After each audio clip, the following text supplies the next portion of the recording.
সালারে তৃণমূলের গোষ্ঠীদ্বন্দ্ব প্রকাশ্যে, চলল বোমাবাজি, উদ্ধার হলো তাজা বোমা, আক্রান্ত হলো পুলিশকর্মী।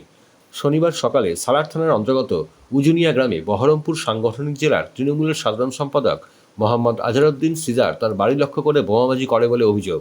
ভোট পরবর্তী হিংসায় উত্তপ্ত হল মুর্শিদাবাদ জেলার সালার। শনিবার সকালে এই বোমাবাজিকে কেন্দ্র করে উত্তপ্ত হয়ে ওঠে এলাকা। খবর পেয়ে ঘটনাস্থলে আসে বিশাল পুলিশ বাহিনী। বহরমপুর লোকসভা কেন্দ্র নির্বাচনের পর থেকেই তৃণমূলের দুই গোষ্ঠীর মধ্যে উত্তেজনা ছড়িয়েছিল গ্রাম জুড়ে। ভরতপুর ২ ব্লক তৃণমূল সভাপতি মুস্তাফিজুর রহমানের অনুগামী বনাম প্রাক্তন ব্লক সভাপতি তথা বর্তমানের তৃণমূলের জেলা সাধারণ সম্পাদক মোহাম্মদ আজহারউদ্দিন সিজার তার অনুগামীদের মধ্যে বেশ কিছুদিন ধরে বচসা তৈরি হয়।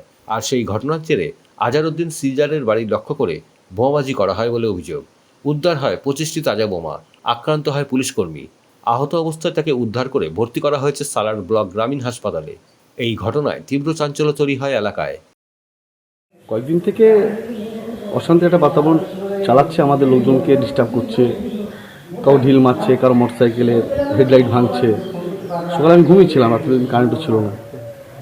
সকালে আমি যখন কথা বলি, ওসি সাহেবের কথা বলবো, দেখছি তোমার বাড়িতে হঠাৎ করে বোম প্রায় 4 পিস, আর বাড়িতে 6 পিস বোম ফাটিছে।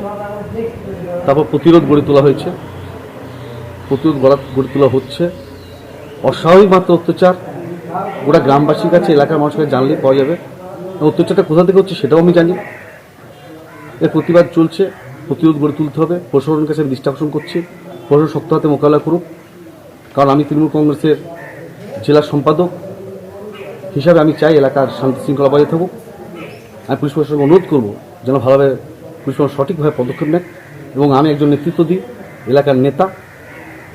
আমার বাড়িতে অহেতুক বোমাবাজি করছে, আমাকে ডিস্টার্ব করা হচ্ছে, হয়রানি করা হচ্ছে। কেন করা হচ্ছে আমি খুব ভালো করে জানি, পরে আমি বিশদে বলবো।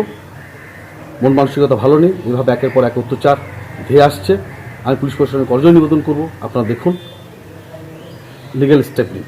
আমার বাড়িকে অ্যাটাক করা হয়, কারণ এলাকার শান্তি শৃঙ্খলা রাখতে হয়, আমাকে ভ্রাতৃত্বের বন্ধন রাখতে হয়। এখানে আমি রাজনীতি করে দীর্ঘদিন, আমি যখন ক্ষমতায় চরম সীমায় থাকি তখন এলাকায় শান্তি থাকে না। কিন্তু আপনারা জানেন, যেখানে একটা সেকশন, একজন ব্যক্তি যে এলাকায় অশান্তি বাতাবরণ করছে, যেহেতু আমার গ্রাম এখানে, তাই এখানে অশান্তি করতে হবে, সিআইকে বিভিন্ন মিথ্যা মামলা ফাঁসানোর চেষ্টা করা হবে। এই প্রক্রিয়া, এর বাইরে কিছু না।